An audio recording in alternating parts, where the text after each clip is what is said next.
बोला पुंडलिका वरदे हरी विठ्ठल श्री ज्ञानदेव तुकाराम श्री ज्ञानेश्वर माऊली महाराज की जय. गोपाल श्री कृष्ण भगवान की जय. सच्चिदानंद रोहिदास भगवान की जय. सब संतन की जय. आत्मरूप गणेशु केलिया स्मरण होय सकळ विद्यांच्या अधिकरण. तेची वंदो चरण श्री सद्गुरुचे ते नमस्कार. आता गुरुर ब्रह्मा गुरुर्विष्णू गुरुर्देव महेश्वरा.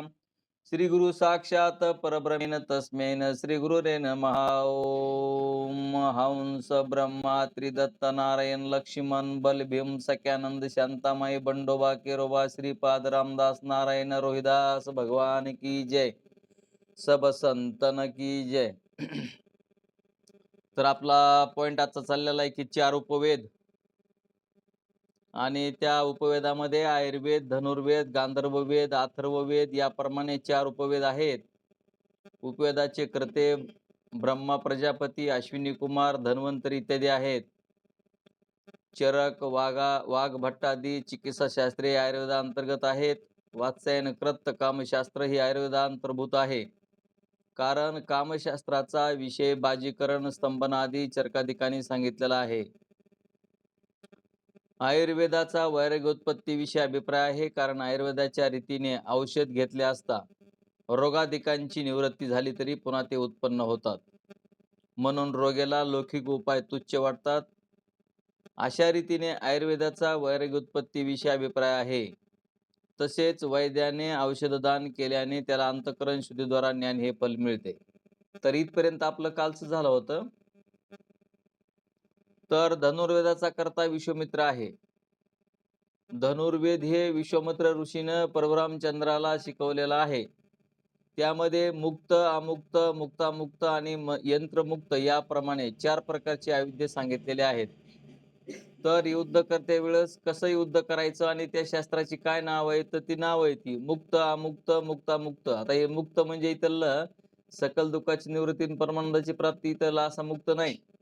ही शास्त्राची नाव आहेत मुक्त, अमुक्त, मुक्तामुक्त आणि यंत्रमुक्त. याप्रमाणे 4 प्रकारचे आयुध सांगितलेले आहेत. हाताने फेकण्याचे चक्र वगैरे ते मुक्त. एकदा चक्र सोडलं की पुन्हा ते परत रिटर्न येत नाही, असं म्हणजे ते मुक्त आहे बाबा. शस्त्र चक्र आहे ते चक्र श्रीकृष्ण भगवंताच्या बोटावर जे चक्र असतं ते. तलवार वगैरे अमुक्त. आता तलवार अमुक्त नाही म्हणजे वेगळी होत नाही शरीरापेक्षा. आणि एकदा ते चक्र जर फेकलं तर ते मुक्त होऊन म्हणजे कार्य करतं. आणि तलवार हातामध्येच घेऊन काम करावं लागतं. बरची मुक्तामुक्त, बरची ही मुक्तामुक्त आहे. एकदा जर फेकून मारली तर ती मुक्त आणि न फेकता मारली तर अमुक्त, असं मुक्तामुक्त. तर शर किंवा गोळी यांना यंत्र मुक्त असे म्हणतात. आता ती बंदुकीची गोळी एकदा सोडली की तिला काय म्हणतात, यंत्रमुक्त असं म्हणतात. त्यामध्ये मुक्त आयुधांना अस्त्र म्हणतात, अमुक्तास शस्त्र म्हणतात. मुक्त आयुधांना अस्त्र म्हणतात. बघा ते आता भगवान परमात्माच्या बोटामध्ये जे चक्र आहे ते कोणतं, सुदर्शन चक्र, तर ते मुक्त आहे. आणि अमुक्तास शस्त्र म्हणतात. अस्त्र आणि शस्त्र कशाला म्हणायचे ते सांगितलं त्यांनी. या आयुधांच्या ब्रह्मा विष्णू शंकर प्रजापती अग्नी वरुण त्या देवता त्यांच्या त्यांच्या मंत्रासह वर्णन केलेले आहेत. क्षत्रिय ब्राह्मण हे त्यांचे अधिकारी आहेत. शिवाय आता ह्याचा अधिकार कोणाला म्हणले, तर ते क्षत्रिय आणि ब्राह्मण हे त्यांचे अधिकारी आहेत. शिवाय पदाती, रथारूढ, अश्वारूढ, गजारूढ आणि युद्धसमयी मंगल शकुन असा अर्थ धनुर्वेदाच्या पहिल्या पादात वर्णन केलेला आहे. आचार्यांचे लक्षण व आचार्यापासून शस्त्रग्रहणांचा संप्रदाय दुसऱ्या पादात सांगितलेला आहे. संप्रदायपूर्वक गुरुपासून प्राप्त शास्त्राचा अभ्यास, मंत्र, देवता, सिद्धी प्रकार तिसऱ्या पादात वर्णन केलेला आहे. आता हे परशुरामचंद्र श्रीकृष्ण भगवंत त्यांनी गुरु केले त्यावेळेस परशुरामचंद्रांना सर्व हे शिक्षण दिलेलं आहे त्यांच्या गुरुनी. की त्यांचे गुरु म्हणजे आता हे बघा विश्वामित्र बी त्यांचे गुरु आहेत आणि योगवशिष्ठ बी त्यांचे गुरु आहेत. तर तिसऱ्या पादामध्ये कशाचं वर्णन केलेलं आहे, तर शास्त्राचा अभ्यास आणि मंत्र, देवता, सिद्धी प्रकार तिसऱ्या पादात वर्णन केलेला आहे. सिद्ध झालेल्या मंत्राचा प्रयोग चौथ्या पादामध्ये वर्णन केलेला आहे. धनुर्वेद ब्रह्मा प्रजापती धनुर्वेद ब्रह्मा प्रजापती त्यादिकापासून विश्वामित्राला प्राप्त झाला व त्यांनी तो प्रगट केला. म्हणून विश्वामित्राला धनुर्वेदाचा कर्ता असे म्हणतात. दुष्ट चोराधिकापासून प्रजेचे पालन करण्याने चित्ताची शुद्धता होऊन, बघा काय होतंय, चित्ताची शुद्धता कशी होती म्हणले इकडे सुद्धा. दुष्ट चोराधिकापासून प्रजेचे पालन करण्याने चित्ताची शुद्धता होऊन ज्ञानद्वारा मोक्ष प्राप्ती हा धनुर्वेदाचा अभिप्राय आहे. त्याचप्रमाणे गांधर्व वेद भरताने प्रगट केला. त्यामध्ये स्वर ताल मूर्छासहित नित्य नृत्य वाद्यादिकांचे वर्णन सविस्तर केलेले आहे. त्यासह उपास्य देवतेची आराधना केल्याने निर्विकल्प समाधी साध्य होते. उपास्य देवतेची आराधना केल्याने निर्विकल्प समाधी साध्य होते. म्हणून गांधर्व वेदाचीही चित्ताच्या एकाग्रतेने ज्ञानाद्वारा मोक्ष हे प्रयोजन आहे. तसेच अथर्ववेदही अनेक प्रकारचा आहे. नीतिशास्त्र, अश्वशास्त्र, शिल्पशास्त्र इत्यादी धनप्राप्तीच्या उपायाचे बोधक आहेत. नीतीने जर कमविलं तर धन येतं म्हणतात. नीतिशास्त्र, अश्वशास्त्र आणि शिल्पशास्त्र इत्यादी धनप्राप्तीच्या उपायाचे बोधक आहे. पण धन प्राप्त करून घेण्याच्या उपायामध्ये निपुण असलेल्या पुरुषालाही भाग्य वाचून धनप्राप्ती होत नाही, तर मग त्याचा काय उपयोग आहे? तर म्हणून अथर्ववेदही वैराग्य उत्पत्तीला हेतू आहे. त्याचप्रमाणे वेदाची 6 अंगे आहेत. वेदाचे 6 अंग कोणते? तर शिक्षा, कल्प, व्याकरण, निरुक्त आणि ज्योतिष्य, छंद ही वेद समजून घेण्याची साधने आहेत. याच्यामुळे आपण वेद आपल्याला समजून येतो. तर मग म्हणून यांना वेदांगी असे म्हणतात. यापैकी शिक्षा व व्याकरण यांचा कर्ता पाणिनी आहे. शिक्षेत वेद शब्दातील अक्षरस्थानाचे ज्ञान, उदात्त अनुदात्त स्वरितांचे ज्ञान कसे होते ते सांगितलेले आहे. तर हे आज तुम्ही म्हणताना आज जरा विशेष पाठ घ्या ना, तर हे वाचावं लागतं. एक लय महत्वाचं नाही. वेदाचे व्याख्यान रूप प्रतिशास्त्र ग्रंथ शिक्षेच्या अंतर्भूत आहेत. व्याकरणाने वेद शब्दांच्या शुद्धतेचे ज्ञान होते. व्याकरण सूत्राचे 8 अध्याय असून त्यावर पतंजलीचे महाभाष्य व कात्यायनाचे वार्तिक आहे. कल्पग्रंथामध्ये वेदबोधित कर्मानुष्ठानाची रीती सांगितलेली आहे. आता हे कल्पग्रंथ असा आहे की त्याच्यामध्ये कर्म आणि उपासना कशी करावी, म्हणजे धर्ममीमांसा, म्हणजे यज्ञाला उपयोगी असलेले जे ब्राह्मण त्यांना ध्रुवीज असे म्हणतात, त्यांच्या भिन्न भिन्न कर्माची माहिती वर्णन केलेली आहे. कल्पसूत्रांचे कृत्य कात्यायन, आश्वलायनादी ऋषी आहेत. त्याचप्रमाणे यास्क नावाच्या ऋषींनी 13 अध्याय निरुक्त केले आहेत. त्यामध्ये वेदमंत्रातील अप्रसिद्ध पदार्थाचे ज्ञान होण्याकरिता त्यांची नावे सांगितलेली आहेत. संज्ञाबोधक पंचाध्याय निर्घट ग्रंथही यास्क मुनींनी केलेले आहे. तोही निरुक्तांच्या अंतर्भूत आहे. व अमरसिंह, हेमाद्री इत्यादी यांनी केलेले कोशादी ग्रंथ निरुक्ताच्या अंतर्भूत आहेत. पिंगल मुनींनी सूत्राच्या 8 अध्यायामध्ये छंदांचे निरूपण केलेले आहे. त्यापासून वैदिक गायत्री आदी छंदांचे ज्ञान होते. त्याचप्रमाणे आदित्य गर्गाधिकांनी ज्योतिष्य ग्रंथ केलेले आहेत. त्यांच्यापासून विहित वैदिक कर्मारंभ व कालाचे ज्ञान होते. तर हे आपल्याला म्हणजे कोणी कोणी काय काय कोणतं कोणतं ज्ञान सांगितलं, कुठं कुठं याच्याबद्दल सांगितलेलं आहे. आपल्याला ज्यादा करून आपल्याला व्यास महाराजांनी जे उत्तरमीमांसा सांगितली, आता तो ब्रह्मजिज्ञासा हेच पाहायचं आहे. पण आता याच्यामध्ये आल्यावरती घ्यावं लागतं. म्हणून पुराण काय सांगितले तर 18 पुराण आहेत. 18 पुराण येतं. तर ब्रह्मपुराण, पद्मपुराण, वैष्णव पुराण, शैव पुराण, भागवत पुराण, नारदीय पुराण, मार्कंडेय पुराण, अग्निपुराण, भविष्य पुराण, ब्रह्मवैवर्तक, लिंग पुराण, वराह पुराण, स्कंद पुराण, वामन पुराण, कुर्म पुराण, मत्स्य पुराण, गरुड पुराण आणि ब्रह्मांड पुराण हे असे पुराण आहेत. आणि पुराणामध्ये प्रत्येक पुराणामध्ये वेगवेगळी माहिती दिलेली असते. ही 18 पुराणे व्यासानेच केलेली आहेत.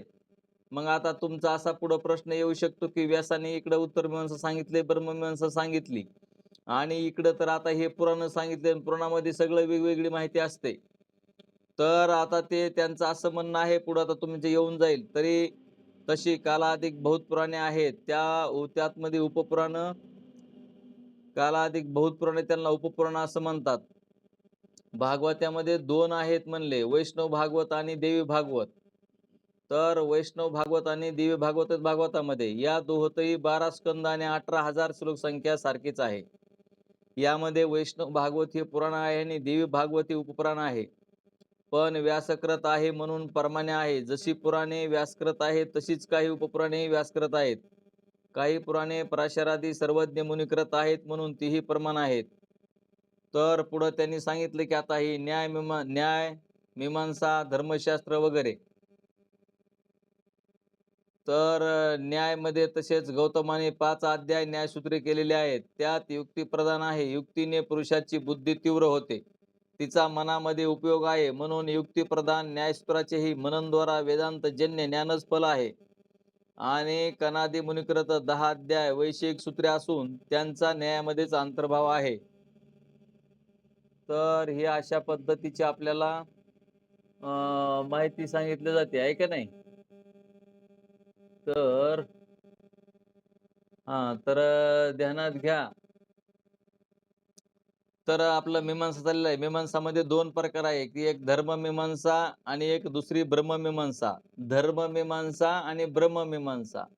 तर ही ध्यानात ठेवा. जैमिनी ऋषीची धर्ममीमांसा आणि व्यासांची उत्तरमीमांसा. आता हे व्यासांचीच आहे जैमिनी ऋषी बी. परंतु ज्यांना काहीच नाही कळत त्यांच्यासाठी कशा पद्धतीने आपण वागावं, कसं कर्म उपासना करावी आणि उपासनेने कशी अंतःकरण शुद्धी होते, त्याच्यासाठी त्यांनी जैमिनी ऋषींनी ते केलेलं आहे. तेही बरोबरच आहे. आता अंतःकरण शुद्धीच्या नंतरच इथपर्यंत आपण पोहोचू शकतो. तर या धर्ममीमांसेलाच पूर्वमीमांसा असे म्हणतात आणि ब्रह्ममीमांसेला उत्तरमीमांसा. आता उत्तरमीमांसेमध्ये तुम्हाला आपण कोण आहोत याचंच ज्ञान सांगितलेलं आहे. आता जगत मिथ्या आणि ब्रह्म सत्य हेच आपल्याला कळून घ्यायचं आहे. आता ब्रह्माशिवाय दुसरं काही नाही या जगतामध्ये. मग तेच आपलं स्वरूप आहे. तर मग आता कसं स्वरूप आहे? आता आपण काय करतो? मिथ्या वस्तूंना, मिथ्याच गोष्टी आपण आपल्या डोक्यात घेतो. तर हे अशा पद्धतीचं आहे. तर आपण ध्यानात घ्यायचं. आलं का ध्यानात तुमच्या? हां. तर जैमिनीने धर्ममीमांसा 12 अध्याय केलेली आहे. त्यात कर्मानुष्ठानाची उपपत्ती सांगितलेली आहे. म्हणून विधीपूर्वक कर्मानुष्ठानापासून अंतःकरण शुद्धी होते आणि अंतःकरण शुद्धीपासून ज्ञानद्वारा मोक्ष होतो. तसेच 5 अध्यायाचे संकर्षण कांड जैमिनीकृत असून त्यामध्ये उपासना सांगितलेली आहे. तर तिचाही धर्ममीमांसेमध्येच अंतर्भाव आहे. आता व्यासकृत ब्रह्ममीमांसा 4 अध्याय असून प्रत्येक अध्यायाचे 4 पाद आहेत. व्यासकृत ब्रह्ममीमांसा 4 अध्याय असून प्रत्येक अध्यायाचे 4 पाद आहेत. प्रथम अध्यायात सर्व उपनिषद वाक्ये ब्रह्माचे प्रतिपादन करतात. प्रथम अध्यायामध्ये सर्व उपनिषद वाक्ये ब्रह्माचे प्रतिपादन करतात, अन्याचे नाही, असा अर्थ आहे. दुसऱ्या अध्यायामध्ये प्रथम श्रुती वाक्याशी स्मृती वाक्यांचा विरोध परिहार करून नंतर उपनिषद वाक्यांचाही परस्पर विरोध परिहार केलेला आहे. तृतीय अध्यायामध्ये ज्ञान आणि उपासना यांच्या साधनांचा विचार केलेला आहे आणि चौथ्या अध्यायामध्ये ज्ञान आणि उपासना यांच्या फलाचा विचार केलेला आहे. तर हे अशा पद्धतीचं व्यासकृत ब्रह्ममीमांसा 4 अध्याय म्हणले त्याच्यामध्ये. त्या 4 अध्यायामध्ये अशा प्रकारची माहिती आहे. तर तृतीय अध्यायामध्ये ज्ञान उपासना यांच्या साधनांचा विचार केलेला आहे आणि चौथ्या अध्यायामध्ये ज्ञान उपासना यांच्या फलाचा विचार केलेला आहे. हे ब्रह्ममीमांसा शारीरिक शास्त्रच प्रधान असून तर आपल्याला हेच मुख्य आहे, व्यासकृत ब्रह्ममीमांसा.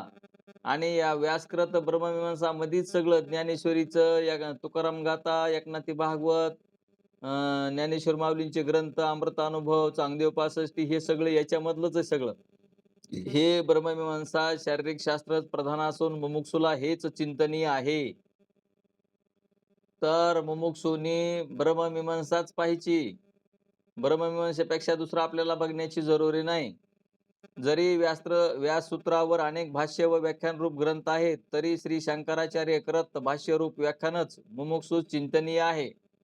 शंकराचार्यांची जे बी ग्रंथ आहेत तेच आपल्याला मुक्त करून सोडतात. बाकीचं आपल्याला जास्त पाहण्याची गरज पडत नाही. म्हणून तज्ञांद्वारा मोक्षफल स्पष्ट आहे. आता धर्मशास्त्र काय सांगतंय? धर्मशास्त्र म्हणजे स्मृती वगैरे ग्रंथ आहेत. मनो याज्ञवल्क्य, विष्णू, यम, अंगिरा, वचिष्ठ, दक्ष, समर्थ, शतत, पराशर, गौतम, शंखलिखित, हरित, आपस्तंभ, शुक्र, बृहस्पती, व्यास, कात्यायन, देवल व नारद इत्यादी जे सर्वज्ञ त्यांनी वेदानुसार स्मृती नामक ग्रंथ केलेले आहेत. त्यास धर्मशास्त्र असे म्हणतात. मग धर्मशास्त्र कशासाठी आहे? तर आपली कर्म उपासना व्यवस्थित व्हावी. वर्णाश्रम संबंधी कायिक, वाचिक आणि मानसिक धर्म सांगितलेले आहेत. त्याच्या अंतःकरण शुद्धीद्वारा ज्ञान होऊन मोक्ष प्रयोजन आहे. तसेच व्यासाने महाभारत आणि वाल्मिकाने रामायण केलेले आहे, त्याचाही धर्मशास्त्रामध्ये अंतर्भाव होतो. आता महाभारत आणि वाल्मिकी रामायण कशात मोडतं तर धर्मशास्त्रामध्ये मोडतं. त्याच्यामध्ये त्यांनी कर्मोपासना कशी करावी हे सांगितलेलं आहे. आपल्याला निषिद्ध गोष्टीपासून आपण कसे परावृत्त होऊ याच्यासाठी त्यांनी महाभारत रामायण करून ठेवलेलं आहे. हे धर्मशास्त्रांतर्गत येतो. त्याचप्रमाणे देवता आराधनानिमित्त जे मंत्रशास्त्र आहे तेही धर्मशास्त्राच्या अंतर्भूत आहे. देवता आराधनेचे अंतःकरण शुद्धी हे फल आहे. तसेच वैष्णव मंत्र, शिवतंत्रादी धर्मशास्त्राच्या अंतर्भूत आहेत, कारण त्यामध्येही मानस धर्माचे निरूपण आहे. त्याचप्रमाणे कपिल मुनी करत सांख्यशास्त्र आहे. त्यात प्रकृती पुरुष विवेकाने पुरुषाचे असंग ज्ञान सांख्यशास्त्राचे फल आहे. ज्ञानेश्वरीचा 2वा अध्याय याच्यामध्ये सांख्यशास्त्र सांगितलेलं आहे. परंतु त्याचाही त्वंपद लक्ष्यार्थ शोधनद्वारा महावाक्य ज्ञानाविषयी उपयोग आहे, म्हणून मोक्षच फल आहे. तसेच योगशास्त्र हे 4-5 पतंजली कृत आहेत. आता हे पतंजली कृत जे शास्त्र आहे ते आपल्या आरोग्यासाठी उपयुक्त आहे. पतंजली हा शेषाचा अवतार आहे. त्याचे पतंजली हे नाव पडण्याचे कारण कोणी एक ऋषी संदोपासना करीत असता त्यांच्या अंजलीत शेष प्रगट होऊन पृथ्वीवर पडला हे होय. त्याच्यामुळे त्यांना शेषाचा अवतार म्हणतात किंवा पतंजली शास्त्र म्हणतात.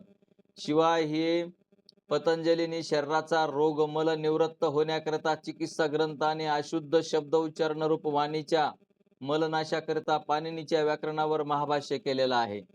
पतंजलीने काय केलेलं आहे तर अशुद्ध शब्द उच्चारण रूप वाणीच्या मलनाशाकरिता आणि पाणिनीने व्याकरणावर महाभाष्य केलेलं आहे. तसेच अंतःकरणाचा मलविक्ष निवृत्त करण्याकरता योगशास्त्र केले, तर आपल्या अंतःकरणामध्ये मलविक्षेप निघून जावा याच्यासाठी त्यांनी योगशास्त्र केलेलं आहे. त्यात प्रथम पादामध्ये चित्तवृत्ती निरोधरूप साधी आणि त्याची साधने, अभ्यास, वैराग्यादी सांगितलेले आहेत. त्याचप्रमाणे विक्षिप्त चित्तास यम, नियम, आसन, प्राणायाम, प्रत्याहार, धारणा, ध्यान, सविकल्प समाधी ही निर्विकल्प समाधीची 8 साधने द्वितीय पादामध्ये सांगितलेले आहेत. तसेच तृतीय पादामध्ये योगाच्या विभूती सांगितलेल्या आहेत.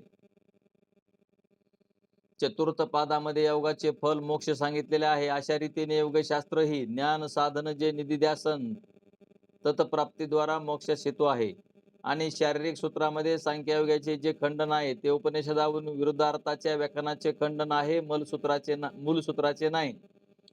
तसेच नारद कृत पंचरात्र नामक एक तंत्र आहे, तर त्यास वासुदेवाच्या ठिकाणी अंतकरणाची स्थापना सांगितलेली आहे. सर्व वैष्णव ग्रंथ पंचरात्रांतर्गत असून धर्मशास्त्राच्या अंतर्भूत आहेत. तसेच पशुपती कृत पशुपत तंत्रात पशुपतीचे आराधन सांगितलेले आहे. सर्व शैव ग्रंथ पाशुपत तंत्राच्या अंतर्भूत आहेत. त्याचप्रमाणे गणेश, सूर्य, देवी यांच्या उपासनेचे बोधक ग्रंथ धर्मशास्त्र अंतर्भूत आहेत. त्यामध्ये देवी उपासनेच्या प्रतिपादक ग्रंथात दक्षिण आणि उत्तर असे 2 संप्रदाय आहेत. तर हे दक्षिण संप्रदाय आणि उत्तर संप्रदाय, त्यात दक्षिण संप्रदाय धर्मशास्त्राच्या अंतर्भूत आहे. दक्षिण संप्रदाय धर्मशास्त्राच्या अंतर्भूत आहे आणि उत्तर संप्रदाय वाम मार्ग असे म्हणतात. उत्तर संप्रदाय हेला वाम मार्ग असं म्हणतात. तो शिवप्रणित आहे, तो धर्मशास्त्रास व वेदास विरुद्ध आहे. आता जे विरुद्ध आहे ते आपण वाचायचं नाही, नको. आपल्याला काय करायचंय, जे विरुद्ध आहे ते आपण पुढं सोडून देऊन पुढचा पॉइंट घेणार आहे मी. पण तो धर्मशास्त्रास व वेदास विरुद्ध आहे. आता जे आपल्या विरुद्ध असेल त्याच्याकडे कशाला बघायचं आपण? नाही महाराज, वाचून तरी टाका. तर ते तुम्ही वाचा, तुमच्यापाशी ग्रंथ आहेत. म्हणून अप्रमाण आहे. ज्याप्रमाणे साक्षात भगवान विष्णूने बुद्ध अवतार धारण करून नास्तिक ग्रंथ केले. तुम्ही म्हणताना आता साक्षात विष्णूनच नास्तिक ग्रंथ का केले, तर त्याचा एक पॉइंट सांगतो आणि तुम्ही पुन्हा वाचून घ्या. तर ते जे पूर्वी जे हे लोक होते, कोणचे? दैत्य लोक. दैत्य आणि दैत्य लोकांच्या ज्या स्त्रिया होत्या का, तर त्या पतिव्रता होत्या, फक्त पतीची सेवा करायच्या.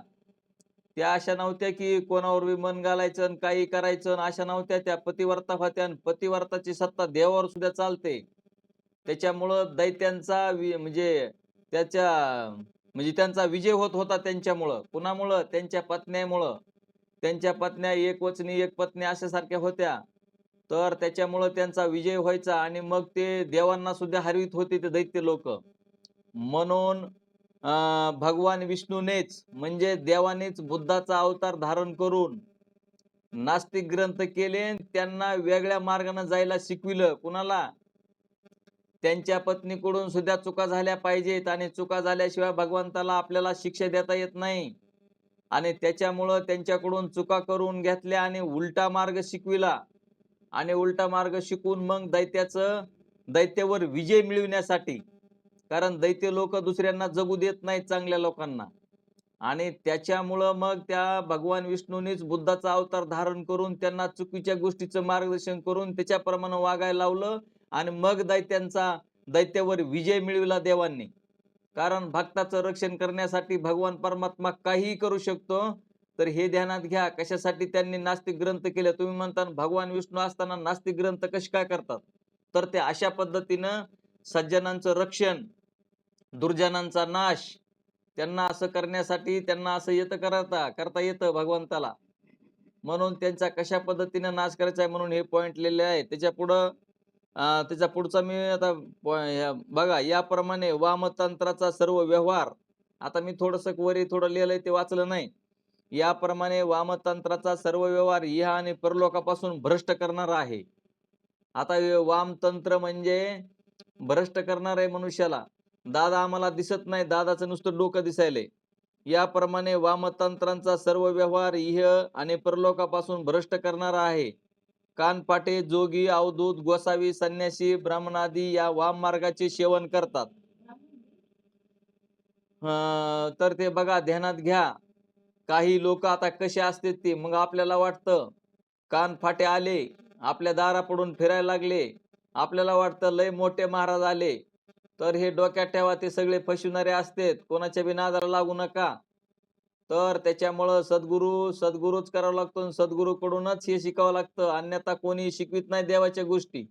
आपण त्यांना तर लय जवळ करतो. या त्यांना चहा पाणी खाऊ पिऊ घालायचं म्हणजे ते जादू करतील, तुमच्या अंगावर काही फेकतील, घरात फेकतील, म्हणजे मग ते बिघाड होईल आणि पुन्हा येऊन ते दुरुस्त करतील.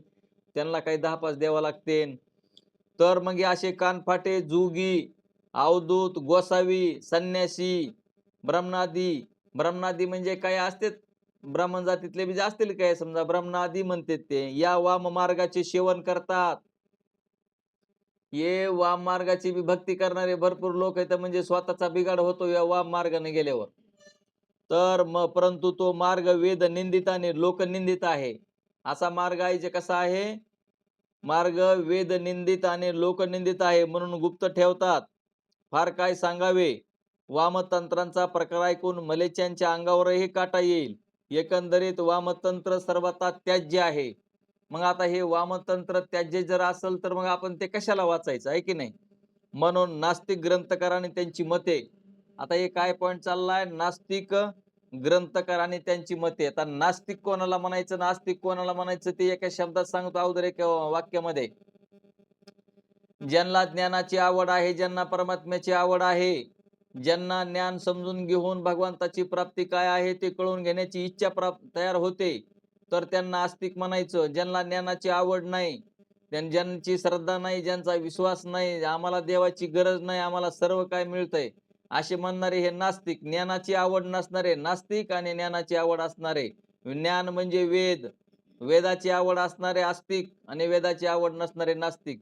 असं एवढं ध्यानात घ्या. आता पुढं म्हणले हे बघा, कोण कोण आहेत ती. नास्तिक मतामध्ये कोण कोण येत आहे, तर माध्यमिक, योगाचार, स्वतंत्रिक, वैभाषिक, चार्वाक आणि दिगंबर असे आहेत. तर हे वेदाला प्रमाण मानित नाहीत. हे वेदाला मानित नाहीत म्हणल्यावर मग आता काय करायचं? माध्यमिक हे शून्यवादी आहेत. योगाचारांच्या मतात सर्व पदार्थ क्षणिक विज्ञान रूप आहेत, ते क्षणिक विज्ञानच तत्व आहे.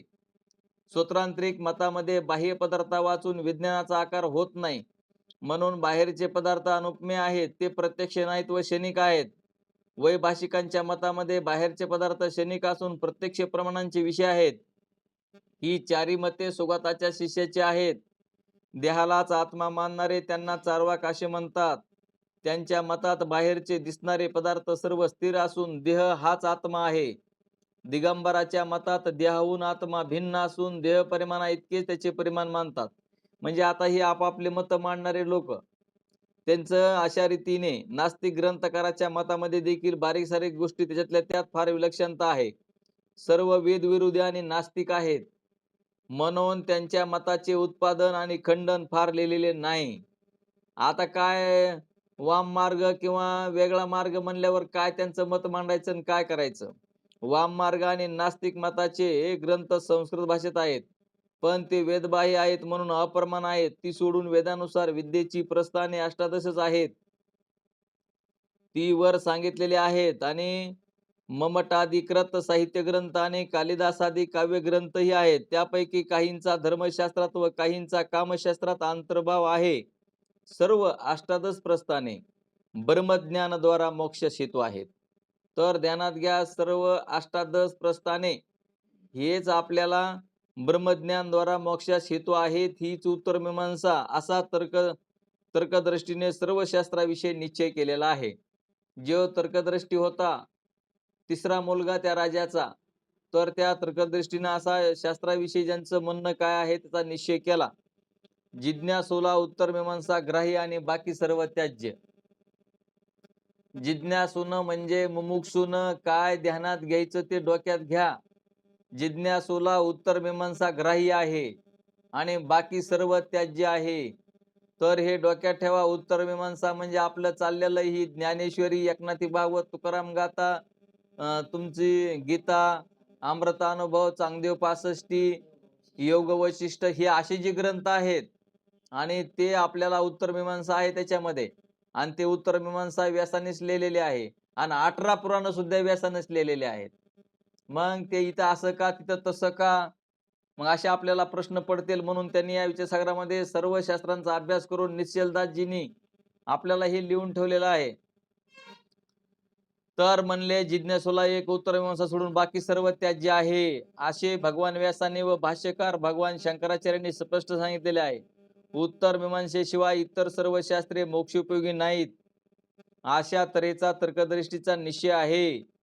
तर उत्तरमीमांसाच बघायची आपल्याला, ब्रह्मशास्त्रच बघायचं आपल्याला. व्यासांनी लिहिलेलं ब्रह्ममीमांसा, उत्तरमीमांसा. तर तर्कदृष्टीचा निश्चय असा आहे. आचार्यद्वारा श्रवण करून तर्कदृष्टीचा असा निश्चय झाला की मग असणारा गुरुच्या द्वारे, आचार्य म्हणजे गुरु, आचार्यद्वारा श्रवण करून तर्कदृष्टीचा असा निश्चय झाला की तो तर्कदृष्टी असल्यामुळे त्याला पुन्हा पुन्हा कुतर्क उत्पन्न होऊन केलेला निश्चय बरोबर आहे की नाही हे पाहण्याकरता तो अनेक विद्वानांच्या भेटी घेऊन आपला झालेला निश्चय त्यांना सांगून बरोबर आहे की नाही विचारू लागला.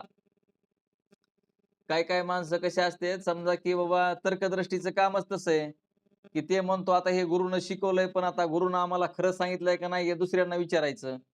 दुसऱ्यांना, तिसऱ्यांना, चौथ्याला, पाचव्याला विचारून ज्यावेळेस त्याची खात्री झाली की हे सगळं बरोबर आहे, तसं आपण कोणालाही विचारत कुठं जरी गेलो त्या जगामध्ये फिरलो तरी उत्तरमीमांसेशिवाय दुसरं शास्त्र नाही. शंकराचार्य करत जे ग्रंथ आहेत, ज्ञानेश्वरी आहे, भगवद्गीता आहे, तुकाराम गाथा आहे, ही जे असे ग्रंथ आहेत, अमृतानुभव, चांगदेव पासष्टी, तर याच ग्रंथामध्ये उत्तरमीमांसा आणि आपल्याला मुक्त होण्याचे हे लिहून ठेवलेलं आहे. आणि त्या तर्कदृष्टीनं सगळं पाहिलं आणि सगळा अभ्यास केला तरी सुद्धा तो दुसऱ्यांना विचारित होता की आपली खात्री व्हावी बाबा, खरंय का खोट आहे ती. तर अशा पद्धतीनं तेव्हा सर्व विद्वानांनी त्याला तू केलेला निश्चय सर्व शास्त्र संमत आणि योग्य आहे असं सांगितलं. असे सांगितले ते विद्वानांचे भाषण ऐकून तर आपल्यासारखे काय करते, विचारायला गेले तर असणार कुणाला ज्याला ज्ञान नाही त्यालाच विचारायला जाते आणि ते आपल्याला भ्रष्ट करून सोडते. तर मग ते डोक्यात ठेवा. आपण उत्तरमीमांसा ज्यांना माहिती आहे, ब्रह्मशास्त्र ज्यांना माहिती आहे त्यांना विचारलं तर चालेल. जे मुक्त आहेत त्यांना विचारलं तर ते मग खरं सांगतील. आता आपण एखाद्या वेळेस चुकीच्याच माणसाला विचारलं तर मग ते काय सांगतील, त्यांना जेवढं कळतं तेवढंच सांगतील. म्हणून म्हणले बाबा बाकीच्या सर्व विद्वानांनी त्याला तू केला नाही, सर्व शास्त्र संमत व योग्य असे सांगितले. ते विद्वानांचे भाषण ऐकून तर्कदृष्टी सर्व संशयरहित होऊन बंद मोक्षादी सर्व जगताविषयी मिथ्यात्व निश्चय करून व आत्मा ब्रह्मरूपाने प्रत्यक्ष जाणून कृतकृत्य झाला. तर हे ध्यानात घ्या की तो तर्कदृष्टी सुद्धा आता मुक्त झालेला आहे. आणि तुम्ही आम्ही कसे आहोत, तर तुम्ही आम्ही सुद्धा मुक्तच आहेत. पण आपल्याला काही शंका वगैरे येत असतील, काही असंभावना, विपरीत भावना असतील, तर त्या जाव्यात म्हणून तर हे शास्त्र पाहायचंय आपल्याला.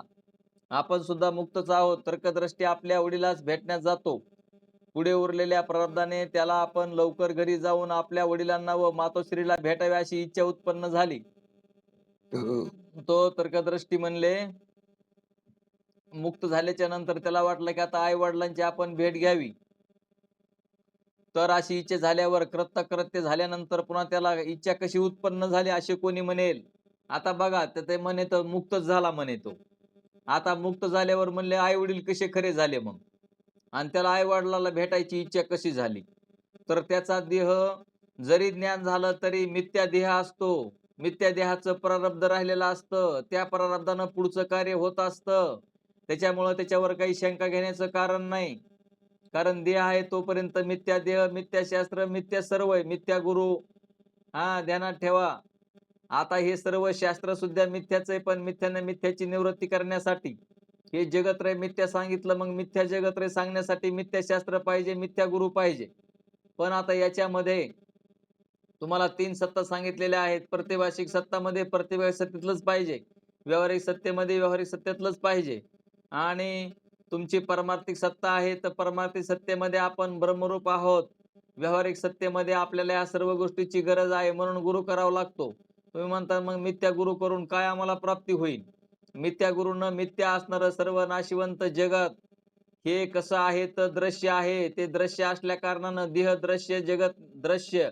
मग ते दृश्य हे मिथ्या असतं परमात्मा स्वरूपावर. ब्रह्म स्वरूपावर हे सर्व मिथ्या बनलेलं आहे. मिथ्या हे अनिर्वचनीय आहे. सताहून भिन्न आहे. चैतन्याचा विवर्त आहे. चैतन्याचा विवर्त जे असतं ते अधिष्ठान रूपाचं असतं. कल्पित असतं ते अधिष्ठान रूप असतं. मग आपण चेतनच आहोत की नाही. तर आपल्यावर जे जे होतंय ते होऊ द्या असे कोणी म्हणेल तर त्याचे उत्तर पूर्वी तत्वदृष्टीच्या ज्ञानोत्तर व्यवहाराच्या वेळी सांगितलेच आहे. म्हणून ब्रह्मज्ञानानंतर तर्कदृष्टीला प्रारब्ध बलाने इच्छा उत्पन्न झाली, याच्यात काही नवल नाही. आता काही शास्त्रकारांनी ज्ञानवानाला इच्छा उत्पन्न होत नाही असे जरी म्हटले असले तरी त्याचा अर्थ ज्ञानवानाच्या अंतःकरणात इच्छा होत नाही असा नाही. कारण इच्छादी हे अंतःकरणाचे सहज धर्म आहेत. जरी पंचमहाभूतांच्या सत्वगुणाचे कार्य अंतःकरण असले तरी त्यामध्ये रजोगुण तमोगुण मुळीच नसतात असे नाही. ते थोडेफार असतातच. त्यामुळे चंचलता, कामक्रोधादी रजोगुणाच्या वृत्ती, मूढतादी तमोगुणाच्या वृत्ती या थोड्याफार उत्पन्न होतातच. सत्व, रज आणि तम हे 3 गुण सर्वांच्या अंतःकरणात सारख्या प्रमाणात नसतात. त्यामुळे सर्वांचे स्वभावही सारखे नसतात. म्हणून जोपर्यंत अंतःकरण आहे तोपर्यंत रजोगुणाचा परिणाम जी इच्छा तिला अभाव होणे शक्य नाही. कारण कधी कधी रजोगुण आपला उत्पन्न होतो. आपण मार्केटमध्ये जाऊ द्या, मार्केटमध्ये गेलं की आपला रजोगुण उत्पन्न होतो. आपल्याला हे घ्यावा, ते घ्यावा, हे आणावा, ते आणावा वगैरे वाटतं की नाही. असा असावा, तसा असावा, तर हे रजगुणच आहे. अज्ञानी जीव इच्छादी धर्म हे आत्म्याचे समजतो. अज्ञानी जीव इच्छादी धर्म हे आत्म्याचे समजतो. ज्ञानी पुरुष काम, संकल्प, संदेह, राग, द्वेष, श्रद्धा, भय, लज्जा इत्यादी सर्व अंतःकरणाचे आहेत, ते आत्म्याचे नाहीत हे ध्यानात घ्या. काय काय आत्म्याचं नाही बघा, हे सगळंच आत्म्याचं नाही. संकल्प, संदेह, राग, द्वेष, श्रद्धा, भय, लज्जा इत्यादी इच्छा हे सर्व अंतःकरणाचे धर्म आहेत, ते आत्मस्वरूपाचे धर्म नाहीत असे निसंदेह समजतो. त्याचप्रमाणे सर्व क्रिया काया वाचा मनाच्या ठिकाणी आहेत व आत्मा असंग अद्वितीय ब्रह्मरूप आहे असा ज्ञात्यांचा निश्चय असतो. त्यामुळे तो सर्व व्यवहार करूनही अकर्ता आहे. या दृष्टीने ज्ञात्याला इच्छादिक नसतात असे श्रुतीमध्ये सांगितलेले आहे. त्याचप्रमाणे कारण ज्याला मी ब्रह्मस्वरूप आहे असं कळालं, मग त्याचा देह जरी उरला तरी त्याच्या देहानं त्याचे जे काय प्रारब्ध आहे त्याप्रमाणे त्याला ते सुखदुःखाचे भोग मिळणार. पण आपल्याला सुख झालं की बरं वाटतं, दुःख झालं की मात्र लय बरं वाटत नाही. दादा खरंय का खोटंय? तर मग दुःख असणारं हे आपल्या प्रारब्धाने येतं, सुख असलं तरी प्रारब्धानंच येतं. पण माणसाला दुःख सहन होत नाही. आणि सुख आपल्याला इतक्या दिवस झाला, आता जन्मल्यापासून आता पस्तूर देवाने इतके आपले सुखात दिवस घालविले, तर त्याच्यावर कुणी उपकार मानित नाही त्या देवाचा. पण एका दिवशी दुःख झालं किंवा एखाद्या 6 महिने दुःख झालं किंवा वर्षभर दुःख झालं तर त्याच्या आपण सारखा जपच करतो. आता जप केल्यावर ते काय ध्यानात राहील. मग म्हणून आपण देहाच्या गोष्टी डोक्यात ठेवायच्या नाही. जे होतंय ते होऊ द्या आणि जाऊ द्या. त्याचा काय विषय डोक्यात ठेवायचा नाही, कारण आपण आत्मा आहोत, ब्रह्मरूपच आहोत ह्या बोधावर राहायचं. त्याचप्रमाणे ज्ञानवानाच्या हातून जरी शुभाशुभ कर्म घडले तरी त्याच्यापासून त्याला पाप पुण्य लागत नाही. ज्ञानवानाच्या हातून शुभाशुभ कर्म घडलं तरी त्याला पाप पुण्य लागत नाही. म्हणून आपण काय करायचे? अशुभच कर्म करायचे मग. तर असं काही डोक्यात ठेवू नका आपण अशुभ कर्म करायचे नाही, पण जरी चुकून हुकून काही झालं तरी ते तुम्हाला पाप लागत नाही असं म्हणतात. ज्ञान झाल्यानंतर उरलेले प्रारब्ध भोगून संपते. ज्ञान जरी झालं तरी प्रारब्धांना आपल्याला सुखादुखाचे भोग होत असतात. तर डोक्यात ठेवा. म्हणून अज्ञानी जीवाप्रमाणे ज्ञानवानाचे व्यवहारही सारखेच दिसतात. म्हणून तर ते म्हणले, काय म्हणले ते महाराज म्हणले, ब्रह्मज्ञानी म्हणते म्हणले त्या दिवशी गुलाबजामुनच खात होता आणि त्या दिवशी दवाखाना चलित होता आणि त्या दिवशी मुंबईलाच गेला आणि त्या दिवशी दिल्लीलाच गेला आणि त्या दिवशी ते गालिचेच होतं त्यांना पांघरायला आणि त्यांना लय खायला चांगलं चुंगलं होतं आणि गाडी तर ते म्हणले BMW गाडीमध्येच फिरत होता. आता ह्या देहाच्या गोष्टी आपल्या काय ध्यानात घ्यायची गरज नाही, कारण देह हा प्रारब्धाने मिळालेला असतो आणि त्या देहाचे सुख दुःख प्रारब्धानं आपल्याला मिळणारच असतात. तर ते सुख बी आपलं नाही असं ध्यानात घ्या, दुःख बी आपलं नाही. आपण सच्चिदानंद आत्मा ब्रह्मरूप आहोत, अस्ति भाती प्रिय रूपानं भरून उरलेलो आहोत. एकच स्वरूप आहे, त्या देवापेक्षा दुसरं काही नाही. एकटाच जर तो भरून उरलेला आहे तर मग आता असणार आपण साक्षी होऊन राहायचं, वेगळं होऊन राहायचं आणि ते सगळं पाहायचं. आता बघा, आता तुम्ही म्हणता महाराज अनुभव, आमचा अनुभव तुम्हाला सांगतो. मी त्या परमात्म्याला सांगितलं की बाबा भगवंता मला काय देणं घेणं नाही. आता हे ज्ञानेश्वरचं लग्न, ज्ञानेश्वरीचं लग्न आपण साक्षी होऊन पाहायचं. काय करायचं आपल्याला? आपण काय करीत नाहीत, ते परमात्मा स्वरूपच करून घेतात. माझे सद्गुरूच ते करून घेत आहेत. त्याच्यामुळं मला त्याच्याशी काय देणं घेणं नाही. तुम्ही म्हणता असं कसं बाबा, बाप म्हणल्यावर असं कसं बोलावं? तर बाबा मी करीत नाही ते, तर ते सद्गुरूच्या कृपेने, परमात्म्याच्या कृपेने ते होतंय. त्याच्याकडे नुसतं साक्षी रूपानं पाहायचंय आपल्याला आणि आपल्याला काय तितक्यापुरतं निमित्त मात्र आहोत हे असं आपल्या ध्यानात घ्यायचं. म्हणजे ते भगवान परमात्मालाच काळजी असते, तोच करून घेत असतो. मग आपल्याच्याने होतच काही नाही तर काळजी कशाला करायची? येतंय का डोक्यात? तर म्हणून अज्ञानी जीवाप्रमाणे ज्ञानवानाचे व्यवहारही सारखेच दिसतात. तर म्हणले ज्ञान झाल्यानंतर उरलेले प्रारब्ध भोगूनच संपते. म्हणून अज्ञानी जीवाप्रमाणे ज्ञानवानाचे व्यवहारही सारखे दिसतात. चौथ्या तरंगाच्या आरंभाला शुभ संतती राजाचे तत्वदृष्टी, अदृष्टी, तर्कदृष्टी हे तिघे पुत्र ब्रह्मज्ञानाकरिता बापाला न विचारता गुरुग्रही गेले व ते तिघेही कर्तार्थ झाले. जरा ध्यानात घ्या, जरा थोडा महत्वाचा पॉइंट आहे. आपल्याला 25 वर्षे, कुणाला 15 वर्षे, कुणाला 10 वर्षे, कुणाला 2 वर्षे, कुणाला आता आम्हाला तर झाले बा 25-30 वर्षापर्यंत होत आलंय की हे शास्त्र सांगितलं बाबांनी. त्याला बाबांच्या अगोदरपासून बी आपण समजा जसा कळल तसा परमार्थ करत होतो, तरी सुद्धा आपल्याला हे खात्रीशीर पटाना. आता इकडं म्हणले ते तिघ पुत्र, त्या तिघा पुत्राने आईबापाला न विचारता, आता आईबापाने आपल्याला किती सांगू द्या, सद्गुरू भेटले, शास्त्र भेटलं, उत्तर मीमांसा कळाली, ब्रह्ममीमांसा कळाली, सगळा देवच हे कळालं, तरी सुद्धा आपल्याला हे आपण मुक्त होतो का नाही अशी शंका वाटते. आणि हे तिघची तिघ यांनी बघा, ते तिघची तिघ मुक्त झालेले आहेत आणि आई वडिलांना न विचारता गेले, मुक्त होऊन आले. तर तिघे पुत्र ब्रह्मज्ञानेकरिता बापाला न विचारता गुरुग्रही गेले व ते तिघेही कर्तार्थ झाले. आता आपले भांडणं कशासाठी असतात? धनासाठी, संपत्तीसाठी असतात का नाही? तर आपल्या प्रारब्धानं आपल्याला मिळतच असतं, काळजी करायची नसते, थोडं शांत राहावं लागतं. आमचे सुद्धा महाराज थोडं शांत न राहण्याच्या प्रयत्नावर असतात. हे मिळवान ते मिळवान, इकून आणा तिकून आणा. आता काय आणा? लग्न झालं त्यावेळेसच आणा सुरू झाला, ते आणखी बी आणा संपला नाही. हो, आता घरचे काय असतात ना, सगळं असतं ते कमी जास्त असतंच व्यवहारामध्ये. तर मग हे आणा महाग लागत असतो. मग ते आनाच बाजूला काढून टाकावा लागतो. मग आणा पिना काही नाही पुन्हा. हे आतापर्यंत सांगितले. आता इकडे त्या शुभ संतती राजाची काय स्थिती झाली ते सांगतो. शुभ संतती राजाची काय स्थिती झाली म्हणले? शुभ संतती राजाची स्थिती मंद वैराग्य दुःखाला हेतू असते. ध्यानात ठेवा, मंद वैराग्य दुःखाला हेतू असतं. आणि मग ज्यांना दुःख होतंय का त्यांचं मंद वैराग्य ध्यानात ठेवा दादा, ज्ञानेश्वर दादा. मंद वैराग्य दुःखाला हेतू असतं. आपल्याला काय पाहिजे? सुख बी पाहिजे, देव बी पाहिजे. आपल्याला कधीच दुःखाची आठवण झाली नाही पाहिजे असं वाटतं. पण हे मंद वैराग्य आहे. मंद वैराग्य दुःखाला हेतू असतं. थोडं काय झालं की आपण खडबडून जातो. तसं व्हायचं नाही. मंद वैराग्य दुःखाला हेतू असते, कारण दोष दृष्टीमुळे विषेप भोगात आनंद वाटत नाही.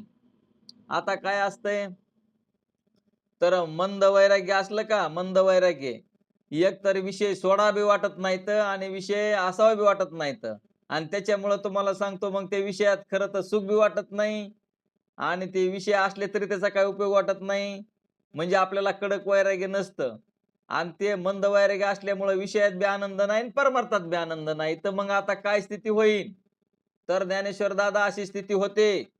मग ध्यानात ठेवा, कारण दोष दृष्टीमुळे विषय भोगामध्ये आनंद वाटत नाही. तीव्र वैराग्य नसल्यामुळे स्त्रीधन पुत्राधिकाचा त्याग करून, बघा काय म्हणते ती, आता आपल्याला समजा त्याग करून सोडून जायला सांगितलेलं नाही तरी सुद्धा पण आपलं मन तरी कुठं संशय करतंय की यांना सोडून जावा म्हणून, असं बी म्हणत नाही. म्हणजे तीव्र वैराग्य नाही, तीव्र वैराग्य नसल्यामुळे स्त्रीधन पुत्राधिकाचा त्याग करून घर सोडून जाण्याचे धैर्य होत नाही. का होतंय आपलं धैर्य, आपण तोंडानं म्हणतो सगळं पण आपल्याला ते जमत नाही काहीच करायला. अशा स्थिती शुभ संततीची शुभ संतती राजाची झाली. मग शुभ संतती राजा असा होता म्हणते, जेव्हा तिघे पुत्र राजाला टाकून गेले त्यावेळी राजाला तीव्र वैराग्य नसल्यामुळे पुत्रवियोगाने फार दुःख झाले. आता बघा ते राजाला काय झालं, त्याचे तिन्ही पुत्र त्या गुरुग्रही गेल्यामुळं, राजाला तीव्र वैराग्य नसल्यामुळं, मंद वैराग्य असल्यामुळं त्यांना काही सोडून बी जावं वाटलं नाही. त्यांचे मुलं गेले तर त्यांना फार दुःख झालं. मंद वैराग्य असल्यामुळे राज्यभोगाचा आनंद झाला नाही. त्यावेळी राजाला जर तीव्र वैराग्य असते तर त्याने पुत्रहीन राज्याचाही त्याग केला असता. मंद वैराग्यामुळे राजाला उपासनेच्या तत्वांचे ज्ञान करून घेण्याची इच्छा उत्पन्न झाली. तेव्हा त्याने आपल्या राज्यातील श्रेष्ठ पंडित बोलावून त्यांना, तर ते काय केलं म्हणतात त्या राजानं, आता आपल्यापाशी तुम्हाला सांगतो काहीच नसतंय वाटायला आणि द्यायला घ्यायला, तरी सुद्धा आपल्यापाशी हाय ते ते आपल्याला काही दान वगैरे करावं वाटत नाही.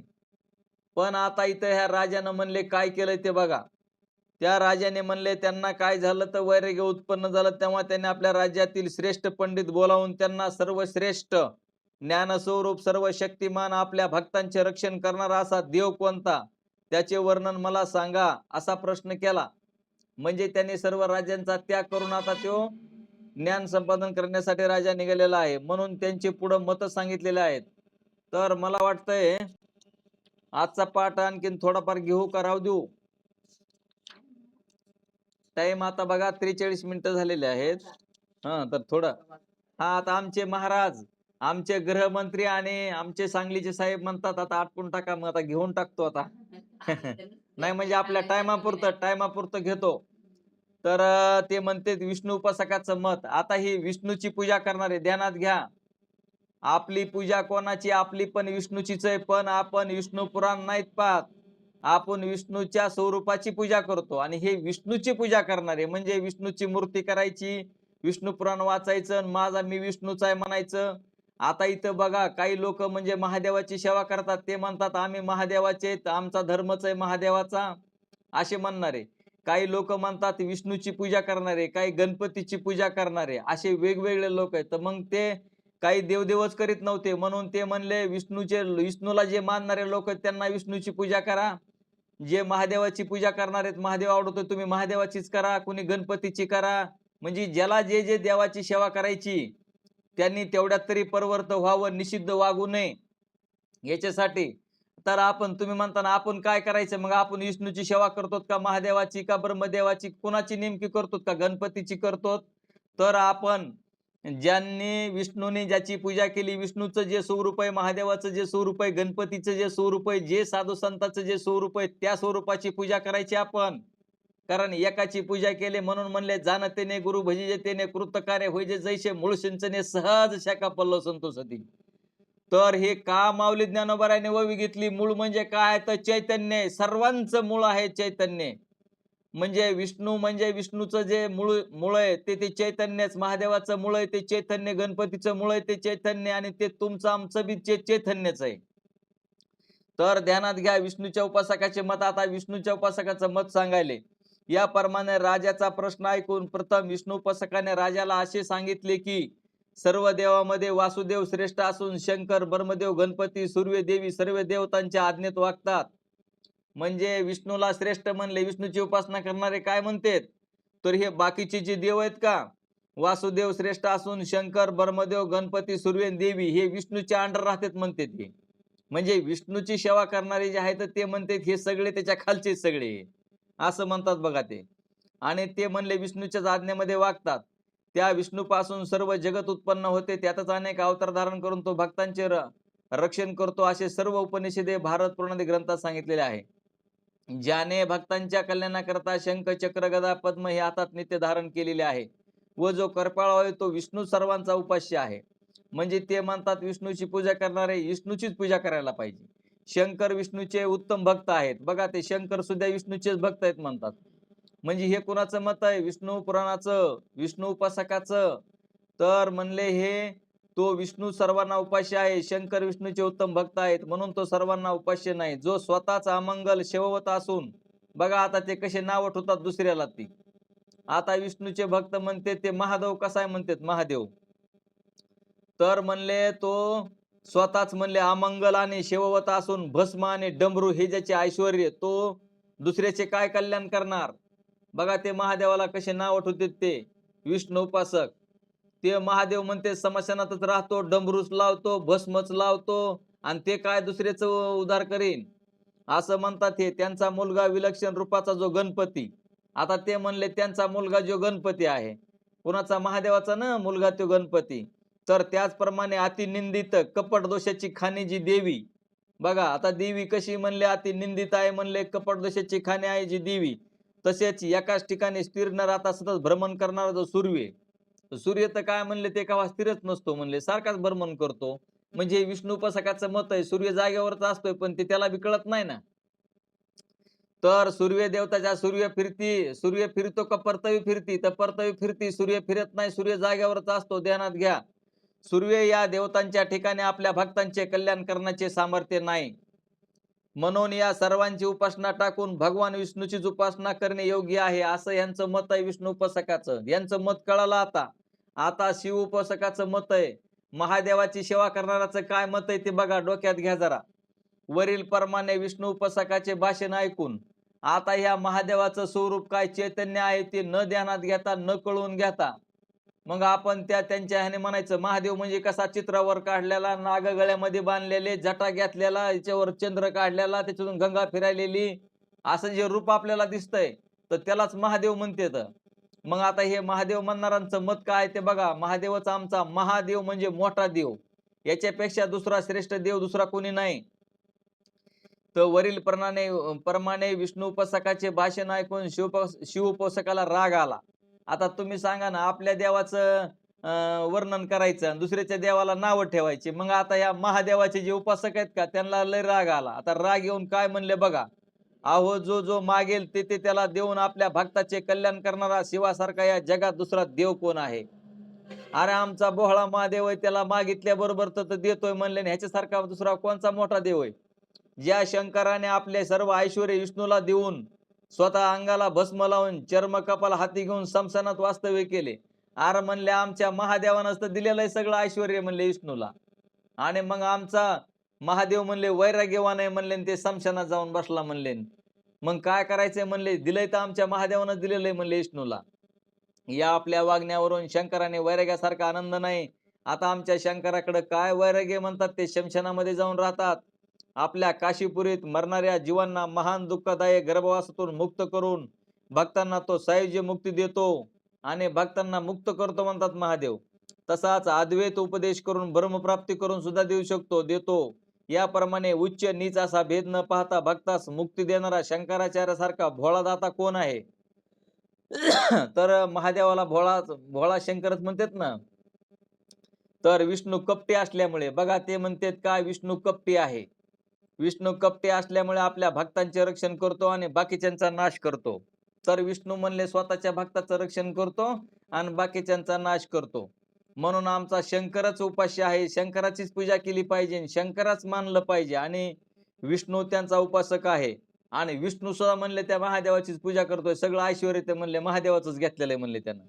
तसेच प्रभू रामचंद्राने रामेश्वराची शंकराची उपासना केलेली आहे. बघा म्हणले तुम्हाला सांगायचं असलं तर राम ज्यावेळेस अवताराला आले त्यावेळेस म्हणले त्यांची पूजा म्हणजे महादेवाचीच पूजा केलेली म्हणले त्यांनी.